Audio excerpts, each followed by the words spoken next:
Welcome to Politically Connected, a podcast on everything politics and governance in Kenya and Africa. We unpack the complexities of people, policy, and power. I'm your host, Diana Ngao, aka Madam Speaker, and I am Chaka, aka the Bishop. In today's episode, we'll be discussing the fever of politics. The sights, the scenes, the feeling, the emotions, the raw emotions that come up during political campaigns. And who better to help us discuss and unpack this topic? With our guest, leo tuko na mgeni, si mimi na Chaka peke yetu. Our guest here today, who has played an invisible role in our political campaigns for a really long time. And it's not someone that you have not seen before in front of a screen. It's actually someone who has pioneered in the journalistic space. He has been an award-winning journalist. He has pioneered an investigative crime series. Hata sita mention kwanza. I want to build up the expectation. And we also have he's also been press secretary of one of the presidential campaigns, and on top of that, he's also worked as a chief of staff in one of the counties in the country. This person has a ton of information, knowledge, and experience, and most importantly, stories about political campaigns. So help me welcome our guest, Mr. Dennis Onsarigo.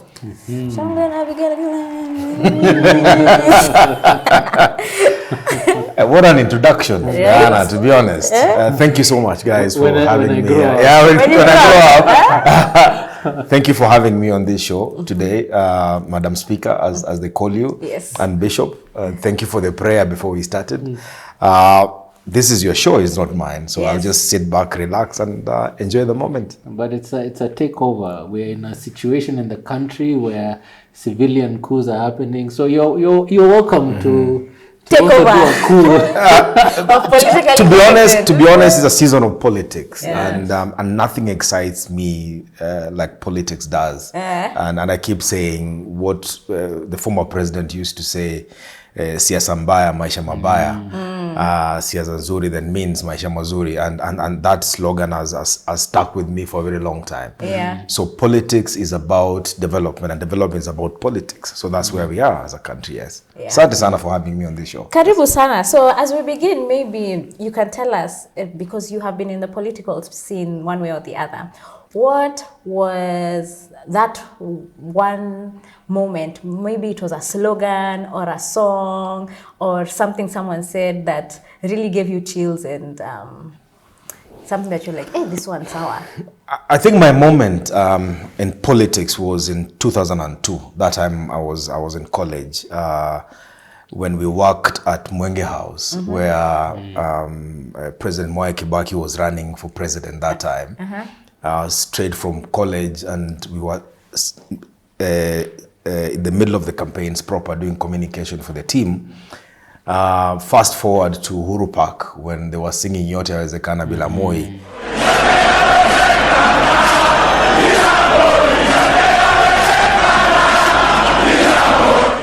That is the moment I was baptized, I think, into politics proper, not as a communication consultant, but also as a politician. So from that time on up until now, I developed an urge. I developed a very keen eye in looking out for campaign slogans, campaign songs, and how people are able to be moved by not only songs, but also slogans they can identify with. So that has been my journey. So that was the spark at that particular time when people were singing Yote Yawezekana Bila Moi. Yes. Yeah, funny you mention it, because in our first episode, Chaka asked a question on when the awakening of my political conscience, and for me it was also the same song, Yote, but back then like Yote Yawezekana, and it was. Maybe now, because you're saying that you remember Uhuru Park, you can tell me I wasn't in Uhuru Park. Maybe you can tell us the electric feeling that this song was. It was amazing, Madam Speaker and Bishop. It was an amazing moment for the country, and we were sent there. I was in the company of Dennis Itumbi, who is now in the Kenya Kwanza regime, we went there to set up the public address system. Wow. Young guys, yes, because the takeover was so swift. People were coming into power that particular time, said they didn't want anything to do with state protocol. They'll pull it off on their own. So then state operatives led them to do it on their own. So we were trying to set up the sound system. It was not working. But in the middle of the park, and I think I'm lucky that we are alive now, because when you go into these places, people go wild and people go mad. They're in a trance. And so a stampede can take place. People can die in such places. But we were lucky. When I look back and how young we were then, in the middle of these people trying to go through the crowds and go all the way to the stage, you have the GSU in their red berets, you have the Kenya Army in their red berets up in the front, and then you have the former president coming in, and then you have the crowds singing Yote Yawezekana bila Moi, way before he came in. And finally, when he came in alone in a single, alone, in a transparent, to say, not in a tinted car, but he was driven in alone, sitting in the back, and these young people were pelting mud at the army officers that were barricading. No, they were not barricading. I think they were supposed to be a march past or something. I don't know what the plan was, having all those army officers there. The man of the moment arrived at exactly 4:10 minutes to 2 o'clock. 12 minutes later, his predecessor drove in to a hostile reception from supporters of the National Rainbow Coalition who had come to witness the transition of power. But again, because there was a new CIS who was coming, so I think it was a change of guard from civilian now. Mwai Kibaki was to be handed over to the army as the commander-in-chief. So the atmosphere was electric. It was amazing to be in that space, and then having people sing like that. And they had started singing as early as 6 in the morning. So by the time it was around 1 o'clock, I can't remember, I can't keep up with the time. By the time we got to that point where now Kibaki was to be handed over power by President Moi, it was a momentous moment, to be honest. Right? Yeah, it was. That's the best I can say at the moment, and that's what I can recall to the best of my knowledge, yes. I'd like us to shift gears just a little bit, but we'll come back to this point. And I want to paint a picture and then draw you in to use 1,000 words to discuss this picture. As having been, the country's pioneer lead investigative journalist, you're used to being in front of a camera.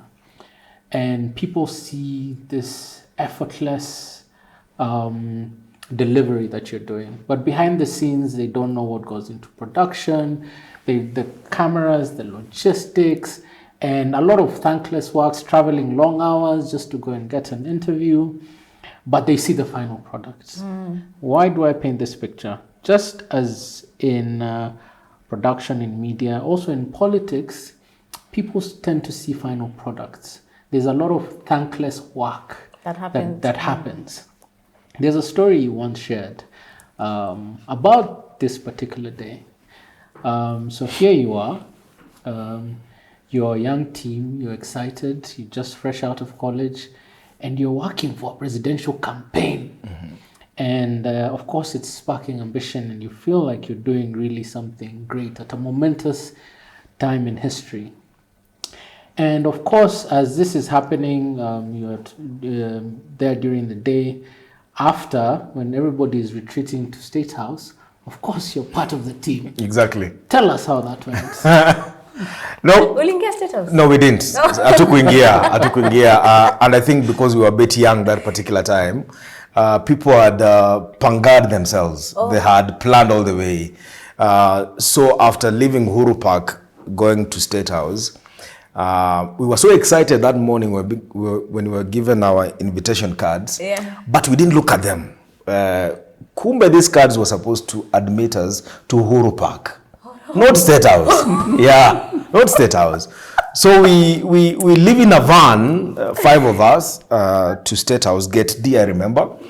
And then this mean-looking GSU guy comes in and says, Munataka namna gani? We said, we are from Mwenge House, we are President Mwai Kibaki's campaign team, and we're going to State House. And then he says, can I see your cards? We give him cards, and he says, these cards were supposed to admit you to Uhuru Park, not State House. And then Dennis Itumbi, good man, he says, Dennis can be very argumentative, but now lately Dennis is a different person. Then he said, no, we're supposed to go to State House. Call Alex Mureithi. He was the nephew, I think, to Mwai Kibaki. We called him, and it was not Alex on the phone. He has since rested. It was the PA. Then we said, call Rafael Tuju, because he was part of us. And then we called him, and then the PA was picking the phone. Okay. And then I told Dennis and Jacqueline and Mutegi and Daniel, I told them, guys, I think they will not allow us to go to State House. We didn't plan to have our PAs as well in State House. And we were turned away. I can imagine the heartache. We were turned away, and it was very unfortunate, to be honest. Very, very heartbreaking. But what were you able to take away from that moment that then informed future key moments? I think lessons, Chaka. The biggest lesson I think we took away from that is that we can, again, create other presidents. Yeah. And we can be at the center of campaigns and do good things. Yeah. So, again, that propelled me into the circles of Raila Odinga years later. Yeah. So, yeah. Okay. Yeah.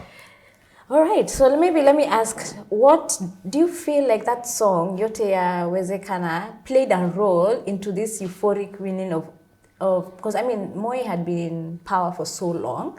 Maybe there were certain people who thought this guy can never leave power. But do you feel like that song brought some emotional feeling and making people feeling like, you know what, actually we can. You know, like the Obama, yes, we can. Exactly. I think it was the biggest connection. It was the biggest plug. That song and Who Can Bogo Me. Oh, yeah. Yes, it also came, Unbogable. Yes. It came during that particular time. Yeah. So those two songs. And campaigns have a way of evolving. Yeah, they will start with a song like Yote Ya Wezekana, and then it evolves into something else, which was Unbogable.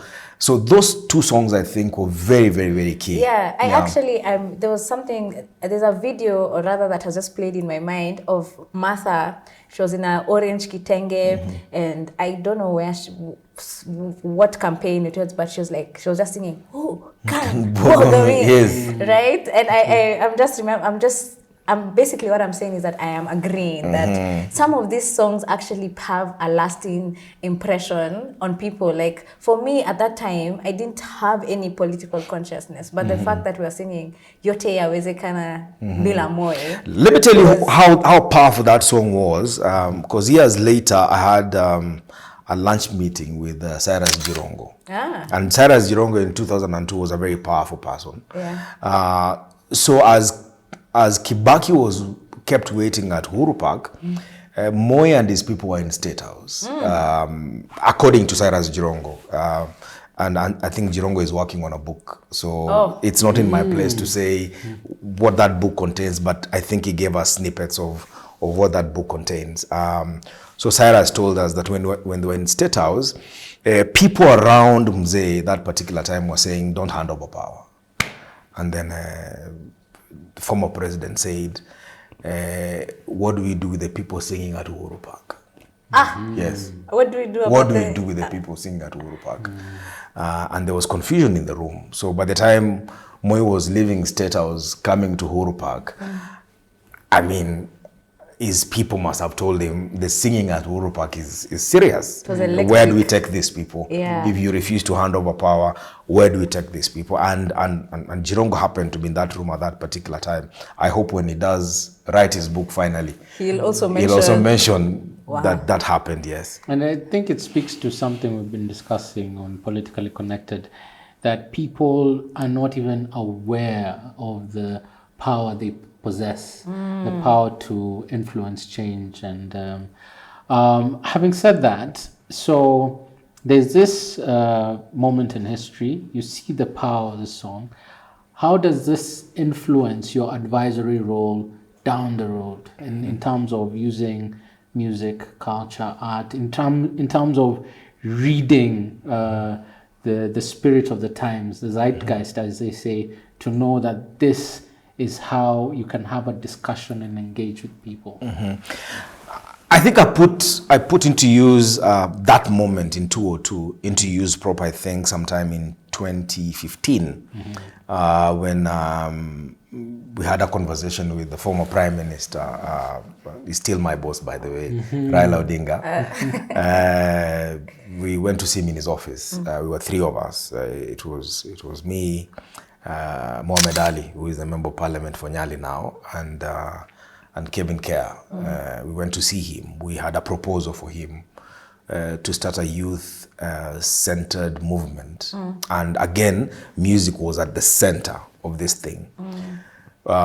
So we put music into use, and you know Raila Odinga with music. And people ask, how is Raila able to? He doesn't have very good dancing moves, yes, but the song has to wait for him, and he does it very well. Yes. So you know. So that's the time I think we put now music into use. So we started this youth campaign called Kikao. We went to our friendly, when I say friendly, that particular time, ODM counties at that particular time. So we went to Nyamira, we went to Kisii, we went to Mombasa, and Mombasa was the first experiment for us. So we'll sit in a room and we'll tell Babaman, we have a proposal for you tomorrow before you speak to the youth. There are these keywords we feel that you should say to the youth before we play music for them. And Baba you'll tell him, but he knows what to do. He'll say, no, let's go this direction. And then when you see him on stage, you will think he's the one who sold the idea to you. You're not the one who sold the idea to him. Yeah. So that started, that was now the journey for us. And I think by the time we got into 2017 elections, I think our first major song for the campaigns was a song by a gospel artist called Helena Ken, called Mambo Ya Badilika.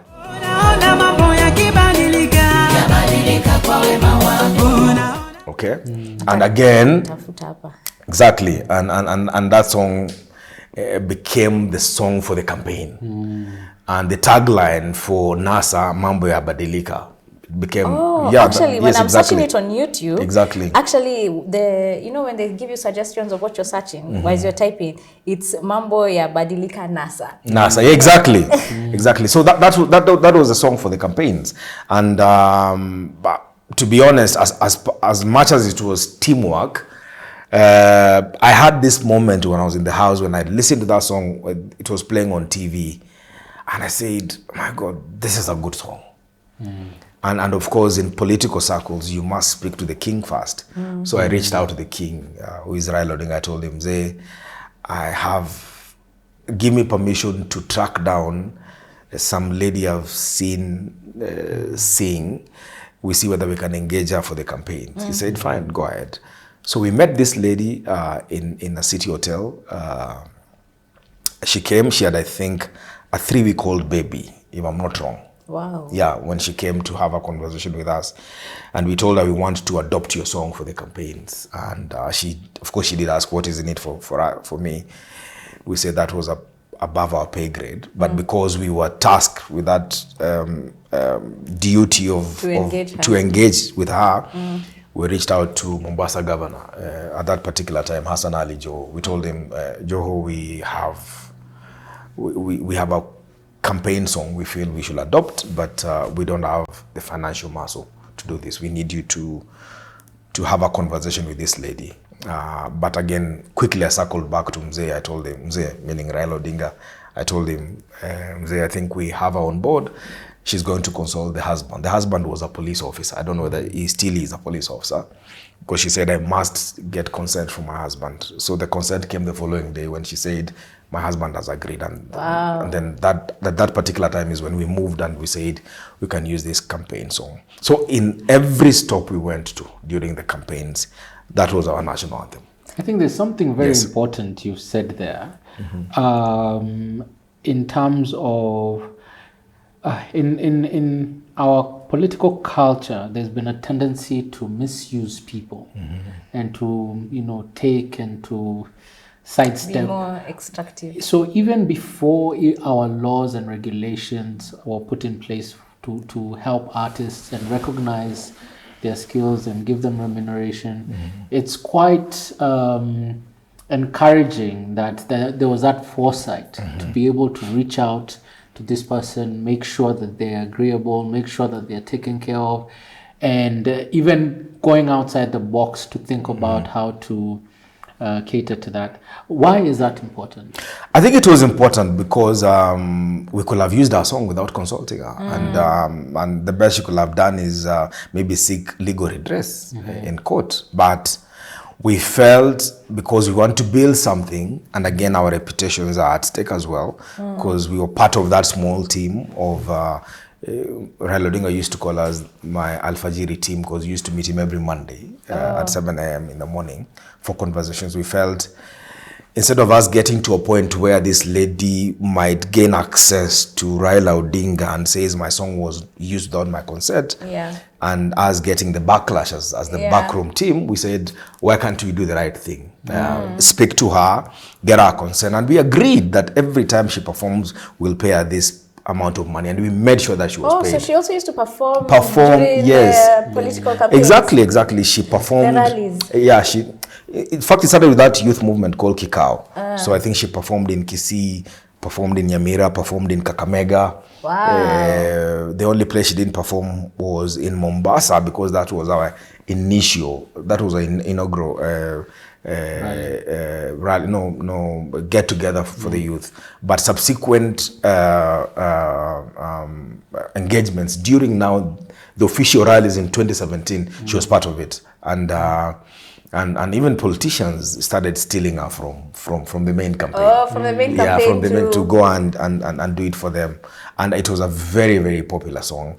And why did we choose the song? Because we felt that with NASA coming into power, things were likely to change. So mambo ya badilika. Okay. Yeah. So she was talking about Mwamkumpia, she was talking about a prophecy.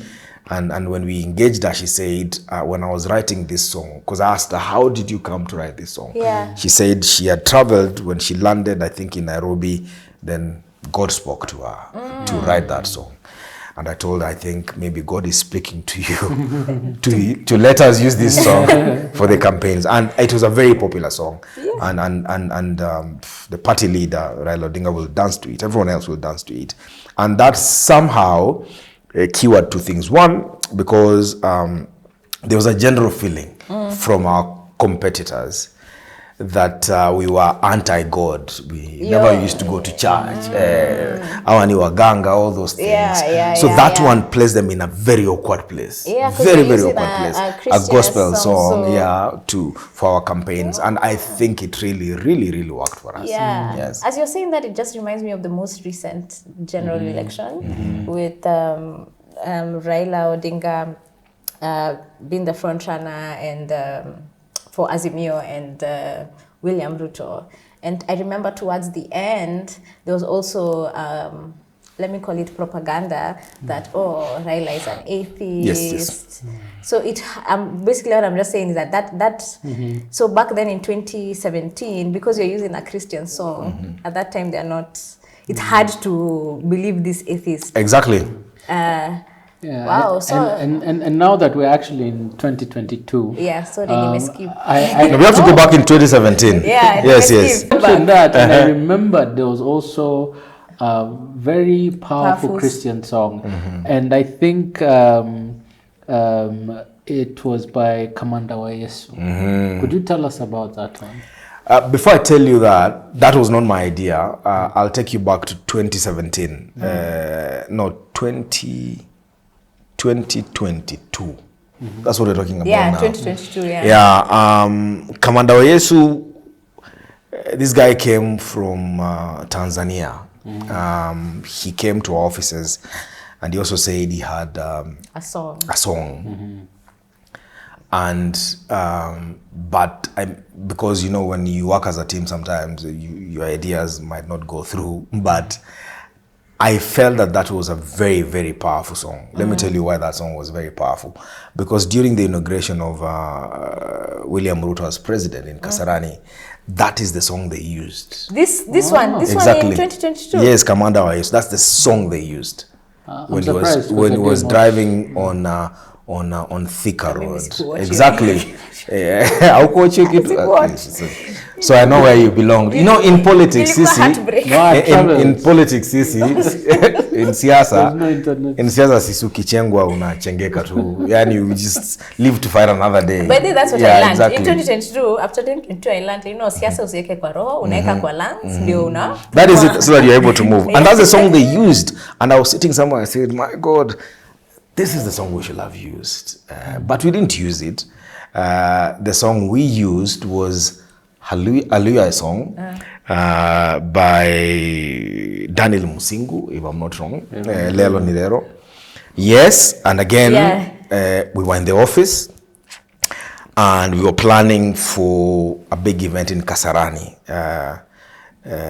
And then I don't know. Was this before this? Was this when Azimio had been formed? Exactly. Now we have Azimio in place. Okay. We're going to Kasarani for the delegates. I think delegates conference of sorts. Okay. Where now everyone was to come in and speak and then now we're trying to look for artists from across the country. Okay. We get a Kisi from somewhere. We get a Luya from somewhere. Someone from Coast.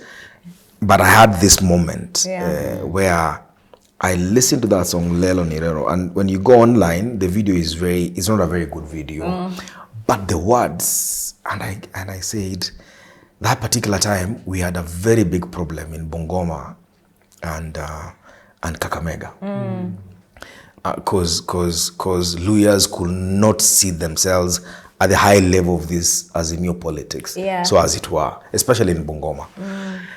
And then I had that light bulb moment again. Wetangula had left, Musali had left. So we had solid support because of Raila Odinga, yes. But again, sometimes supporters, will want to see themselves in something. They'll want to hear themselves in a song or in a campaign. That's exactly what happened.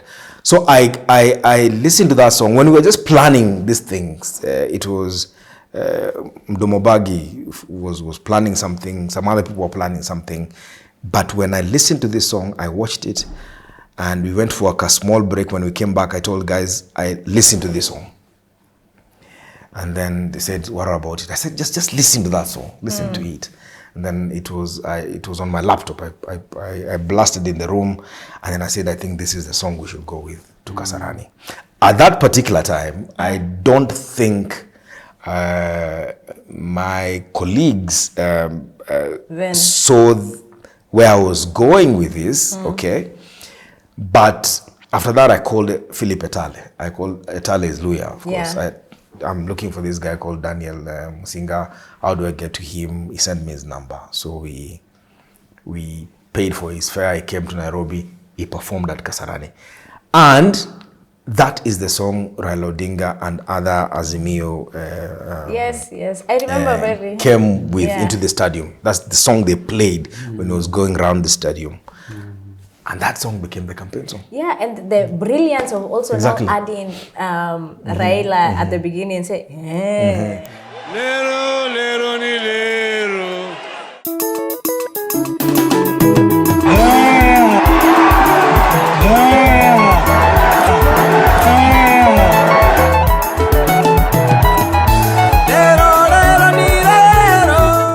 Now that is Honorable Raila Odinga's thing. Now he took that song, he owned it. Where he got and say, where everywhere we used to go, he used to say, "Usicheze hiyo, cheza ile lelo ni rero." So Raila had a way of just owning something and running with it. And I remember when I had a side conversation with him, and he explained to me what that song means. And I'm sitting there, I'm like, I was just looking at the words. but Raila had a deeper meaning about this song. Wow. And then after that, the team also came up. This was a team effort. The song has been brought. It's not mine now. It's part of the campaign. So the team effort, people sat and said, how do we do a production out of this song? So that's exactly what happened. So how do we have Raila Odinga in this song? Yeah. So Daniel was brought to Nairobi. We did a video shoot somewhere, I think in Karen, and then the song was released. And we never looked back. I remember that We never looked back, yeah. That song, even at some point also when we were crossing through Central, now when Martha Karua became the running mate, as much as it wasn't like the sight and tune for Central, it was just that the addition of Raila into the song made it just such a masterpiece. You should have gone with us to Western Kenya when we were moving. I think maybe let's say from Mumias to Busia to on the road, and they're playing that song. The way people will leave their farms just to drive, just to run alongside. Old mothers and young people, youth, all of them, and that song will play and play and play for kilometers on end.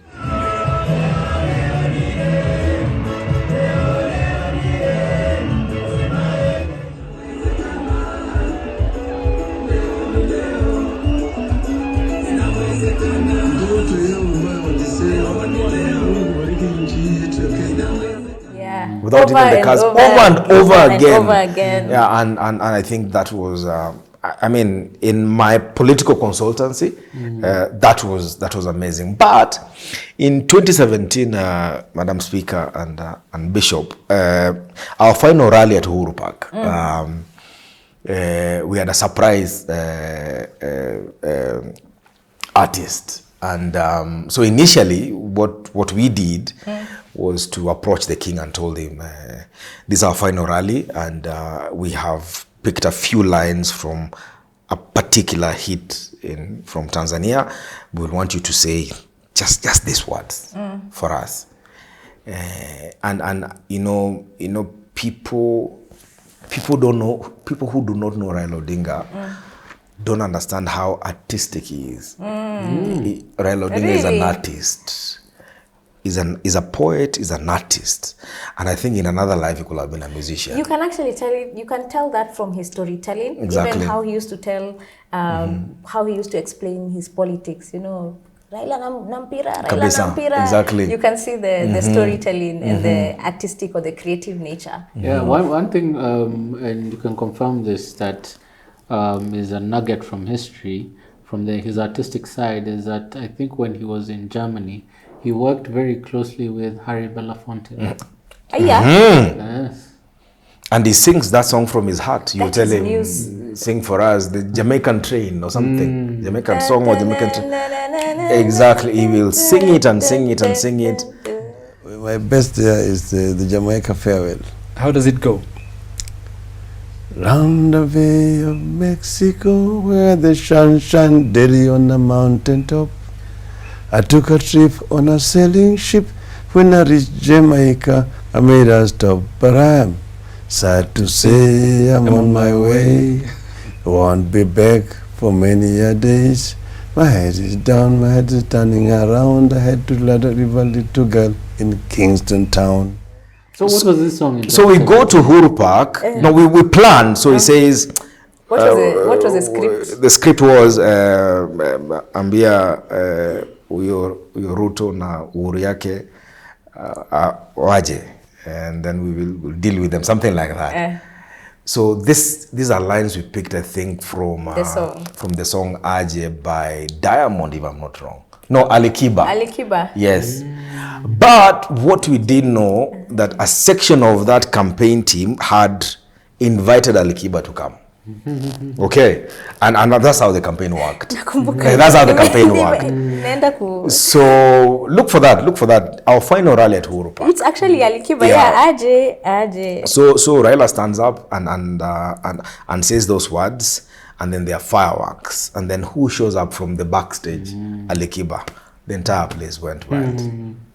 Wow. That was it. Wow. That was it, and then we went into campaigns, but we didn't win it. No, Yeah. we've gone from... You said we didn't win it or we won? We did.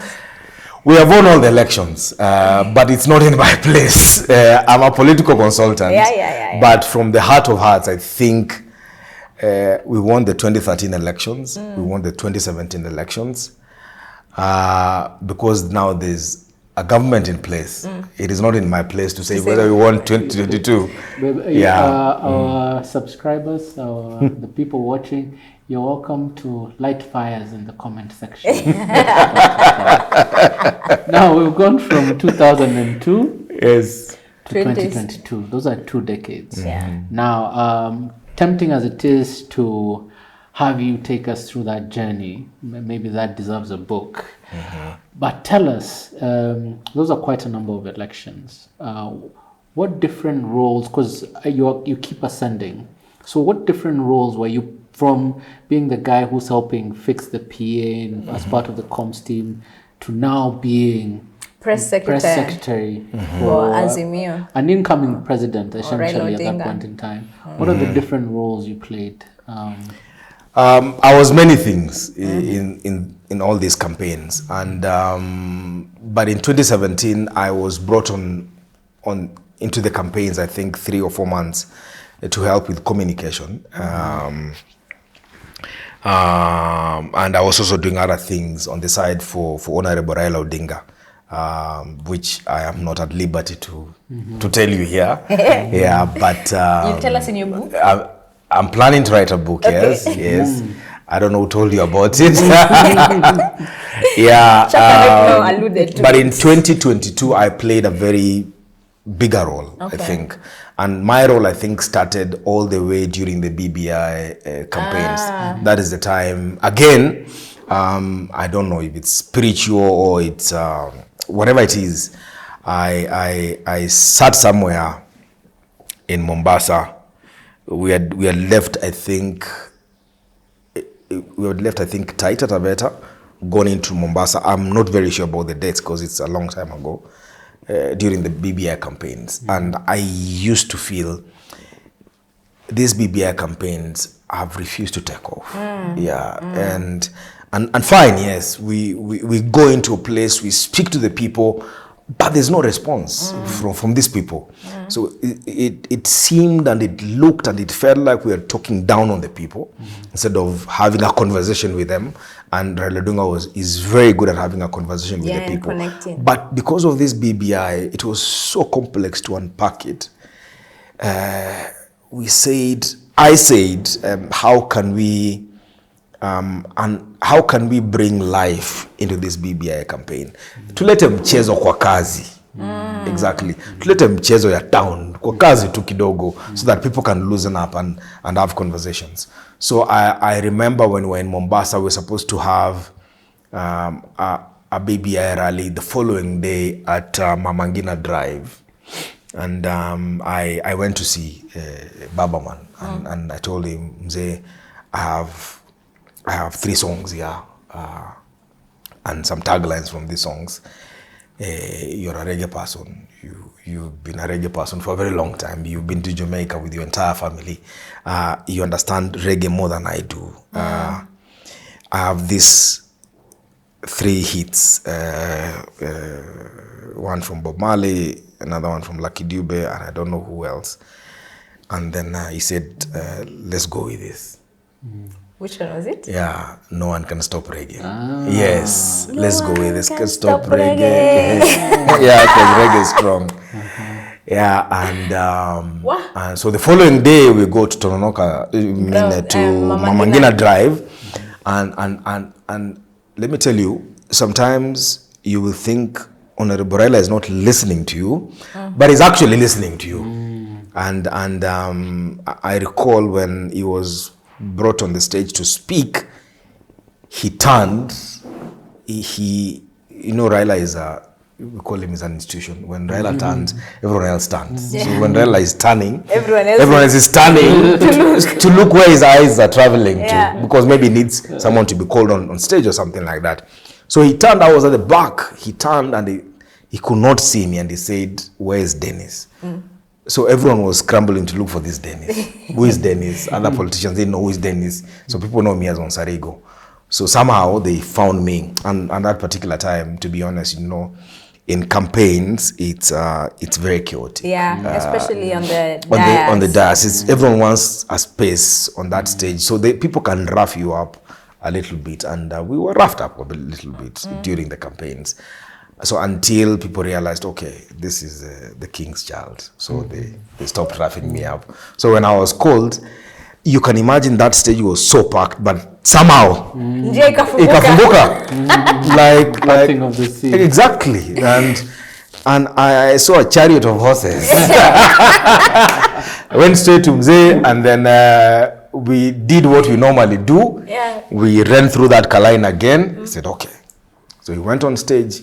He said, before I say anything, I will talk to you later. He said, when he finished, he said those famous words, nobody can stop reggae. And then he said, and I repeat, nobody can stop reggae. Then the song comes. The song comes. Nobody can stop reggae. That place, we felt the dance was going to erupt. Yeah, it was coming down. So the following day in the papers, I think it was the Standard, it was nobody can stop reggae. And then that song just caught fire all the way to a point where the current president spoke about reggae. Yeah. That's how powerful that song was. Yeah. It was very powerful. It was very, very powerful. Let me say, I came into the Linda Katiba campaign quite late into when it had a bit of caught fire. But I remember how even the key spokespeople of Linda Katiba, as they were speaking to the media, they'd always bring that you know, we are going to stop this reggae. Yeah, exactly. This reggae of BBI. You know, even President Ruto said it, yes. So They're going to stop it, yeah. It's really nice to see this other side exactly. of where this reggae came from. Because I think we had taken the entire youth from these politicians. Yeah. And to be honest, because I was not in a position to convince the entire campaign team, especially the politicals, that this song was important for us. We should have gone with this song into the campaigns in 2022, to be honest. Because this was the BBI song. Yeah. And they used this to say, we'll stop that reggae. We'll stop that reggae. Until now, Lelo Nirero now came on board. And as I said earlier, when we started this conversation, we said, campaigns have a way of evolving. You can't use the same song over and over again. That's true. So we moved from No One Can Stop Reggae to Lelo Nirero. Who knows what the next campaigns will look like. And it's interesting because we've come a long way as a country. We are seeing how music is shaping culture in recent times. But this didn't just start recently. You know, going back in time, it wasn't as exciting, but you could see music also being used. You know, like Tawala Kenya. Yes. The more time is. Yeah. Where is your mind and how is this shaping you at this point in time? And of course, you don't know what is ahead. But what's your impression of politics at this point in time? To be honest, many events have taken place since 2022 elections, and we're going to have very unique elections in 2027, and music is going to be at the center of the elections in 2027 in a big way. So you will have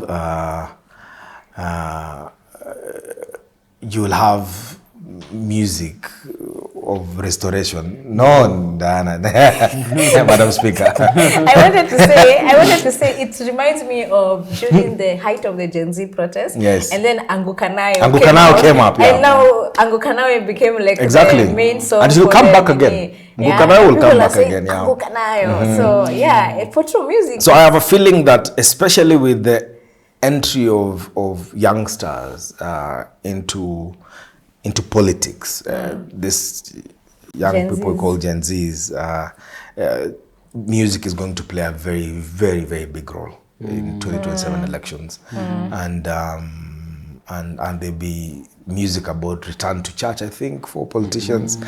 It will be music about restoration. It could be music about liberation, all those things. It's going to happen. So music is going to play a very integral role, and that's why I think I'll use this platform to to speak to whoever wants to run for president. So as I was saying before your phone call, Wes. People should know who is behind the camera. So you told me this young man is called Wes. Yes, you know, Wes. exactly. On Instagram, Wes the DJ. Kabisa. So Wes the DJ. Before you got that phone call, which nearly interrupted our production, I'll be here. Whoever wants to run for president, because now I'm presidential material. To be honest, I mean, I was honored to be Raila Odinga's press secretary in 2022 elections, and that came after very wide consultations. By the way, very, very wide consultations, and the kind of trust and confidence Honorable Raila had in me at that particular time. As I said during the opening of this conversation, he's still my boss. So he's still your boss? He's still my boss, yes. Okay. So, and I'm still his press secretary, by the way. Really? Even if I'm not actively involved. You know, for Raila, no one retires. That's true. Yeah, I feel like for almost every politician. Exactly, like no one retires. Once you get into their nucleus, you seem to be still in their nucleus even as you move forward. You know, when we were having this conversation, I told someone today I'll be on a show with Madam Speaker and Bishop, and someone said, if you're going to speak about the people you have worked with, who have become members of parliament, who have become others nominated members of parliament, because they were nominated in 2022 elections, and you didn't get anything out of it. I said I'll address it. I said, way, I wanted to ask. Exactly, yes, to ask. Why didn't you become an MP? Why didn't you become a minister? All those things. Yeah. I think that time will come. Really? But the amount of experience, the wealth of experience I have accumulated over the years, being around Raila Odinga and other big politicians in this country, it will pay off someday. Definitely. And I feel like that's why we thought you'd be the best person to be a guest, to just unpack the experience and the fever that is politics, because we seem to be having a campaign season, midterm of it's actually not midterm, it's 2 years of the current regimes. It seems to be like the political temperatures are quite high, something that you expect way later.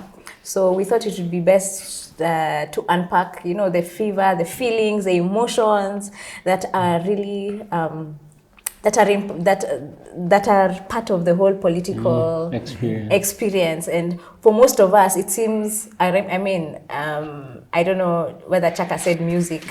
Did you say that music also was part of your political consciousness? You know, like for me, Yote Yawezekana was like that awakening, like, wow, what's happening out there? How old were you?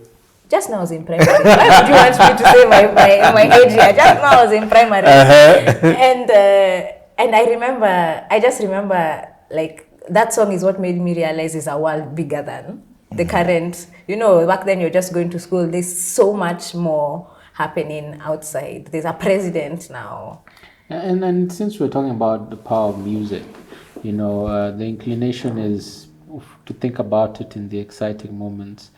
But there's also this overarching role that music has had on our country, and that's in the national anthem. And the national anthem is ours is recognized as one of the best in the world. I agree with you. Every time it's played, it invokes pride, and you know, you get a sense of.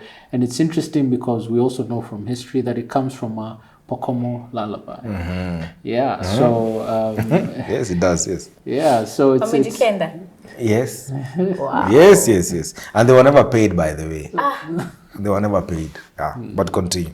Yeah, so I think music has an interesting role. And let me ask, now that we've talked about what is to come, do you think the AUC chair-bid should have a campaign song?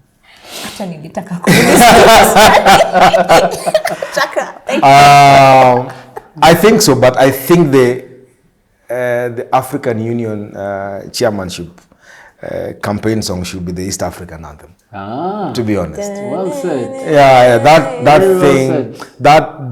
that anthem is out of this world.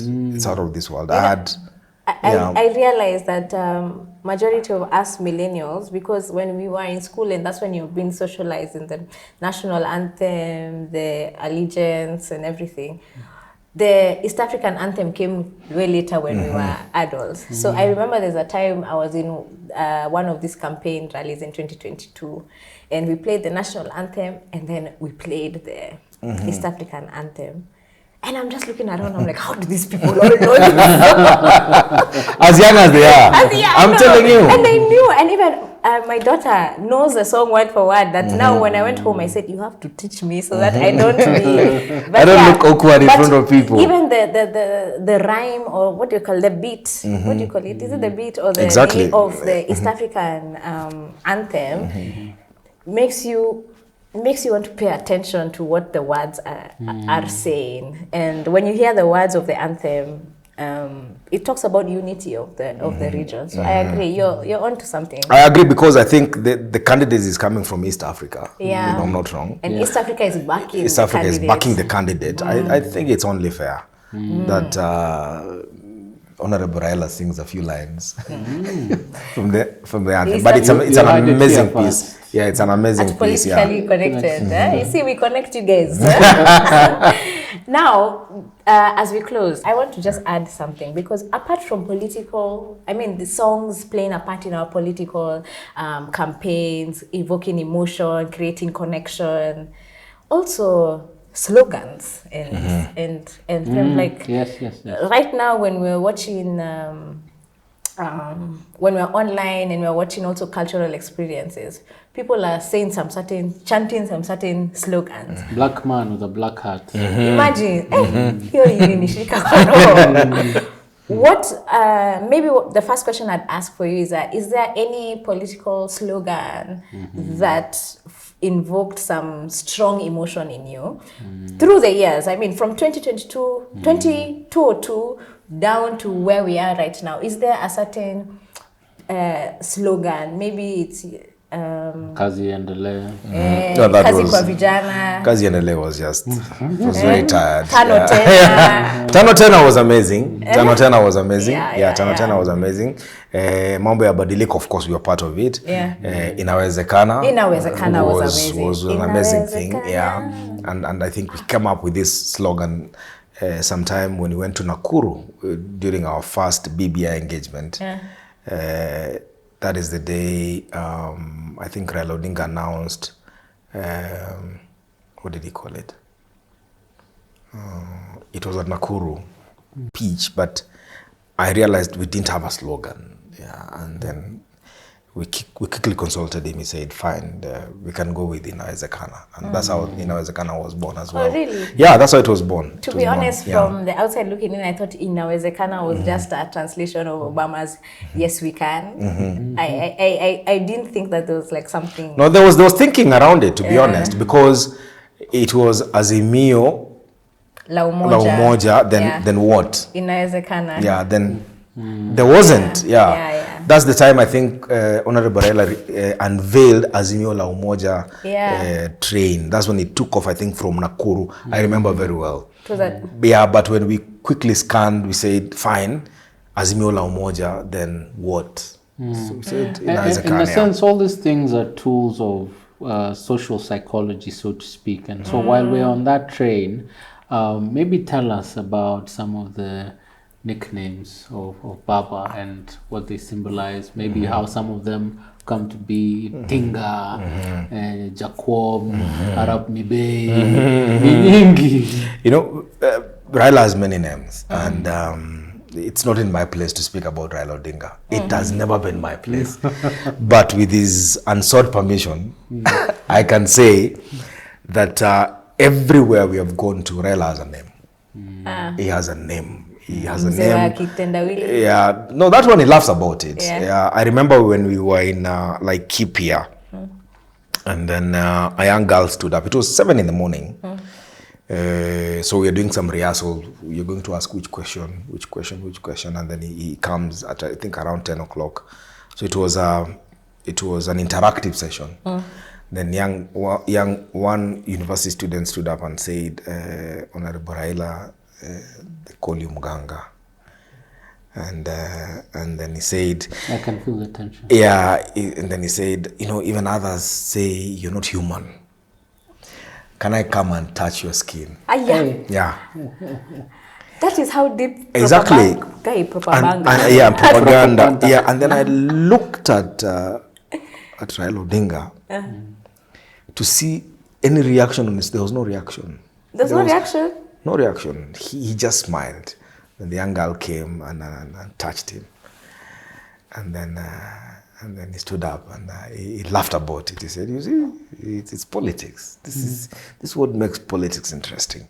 Personally, if someone was to say that I'm not human, I think I'll take offense, to be honest. I feel like my emotions are... Yeah, I know. But it didn't, but Honorable Raila Odinga is a man who has spent 9 years in detention alone in a room. I have asked him a million times what it feels like to be in a room alone every day. And again, it's not in my place to say some things. They'll be in a book. May God keep us. Because I think I've worked with Raila Odinga for the last 15 years, 10 years alongside him, actively with him. So I have tons and tons of things to say. But over the time, as you're saying, he call him captain. I think he called Kibaki captain when he was injured. And again, the captain is down. The captain is down, but we need to continue. So you sit and you wonder, at what point did you decide you're going to say captain? Yeah, at what point? But he accepts all those names, and he has a every time, let's say we are learning in Kilifi, the name they call him, you'll remember it. So they don't address him at Raila Odinga, they call him that name, they call him. Yeah, we go to Kisumu, Jacom, and again, they don't call him Raila, they call him Jacom. So Raila keeps moving from one place to another with different names. That was a shock for me when in the Azimio campaign, you come in, you know this person as Raila Odinga, somehow you had him as Baba, and then you enter a room, Jacom. I'm like, who's Jacom? Because the circumstances have changed now. So when you go to Kisii, they'll give him another name. But over time, I think, as I said, Raila is artistic. He really knows how to work the crowds. He really knows how to also accept and connect and allow himself to be immersed in this politics in a very, very amazing way. So I have a question now that you've said that. So are you saying, because Raila, we have said it at Politikali Konekted, has been in our politics for so long that now that he may be exiting the stage to go to AU and serve the continent, we can't see another Raila. We can't see someone else come into that space. So are you telling us here, or are you confirming to us here, that for someone to rise up to be that enigma that is Raila Odinga, there are some elements that you need, that person needs to embrace, which is number one, creativity. From what I'm hearing. Number two is just having the knack of culture, to connect, how culture connects with people. So I'm asking, to be the next president of this country, does someone need to have a musical genius behind them? No, as part of the campaigns, yes, I think. And that's why I said I'm offering myself for that role, whoever wants to come in as president. But yes, but again, there's an aspect of Raila Odinga I didn't mention, and I think I should mention as we close, is patience. I've never seen a patient person like Raila Odinga. Never in my entire life. Never. And I don't think I'll ever see someone who is patient as Raila Odinga. Yeah, so if that is a feature that should create another Raila Odinga in the coming years, then I think that should be it. But I think there can only be one Raila Odinga. There can never be another Raila Odinga. No one will ever rise to the levels of Raila Odinga, to be honest. So is the same as Obama, for example, or Mahatma Gandhi, or Nelson Mandela. No, Tom Mboya was anticlimax because they killed him. To be honest, in the fullness of time, we don't know what it could have turned into. So maybe Tom Mboya would have been as big as Raila Odinga, but he died before we knew how he'll turn out. But people like Mahatma Gandhi, Nelson Mandela, there can never be another Nelson Mandela. Nothing. No one will ever rise. Because he was born for that moment. Exactly. There are people who are just born for that specific moment. So Raila was born for this moment. The current. Yeah, but we don't know what the future holds for everyone. Now, before you go, First of all, we always require of our guests to give us a parting shot. But before that, we would like you, I'm putting you on the spot, to give our subscribers and the people watching a commitment that they will see you on this platform again. Bishop, you know, it's wrong to lie to a bishop.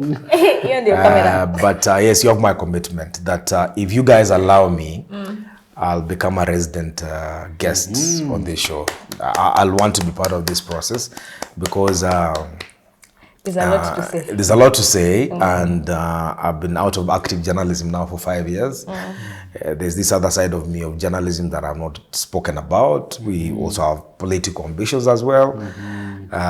So why not? I mean, this is a strong show. It's growing very, very fast. Thank you. And I'm also honored to be part of this team. Thank you. Sindio. Thank you. So you've heard it there that Dennis Onsarigo will be back with many stories of his encounters in this political journey that we've been in at Political Connected.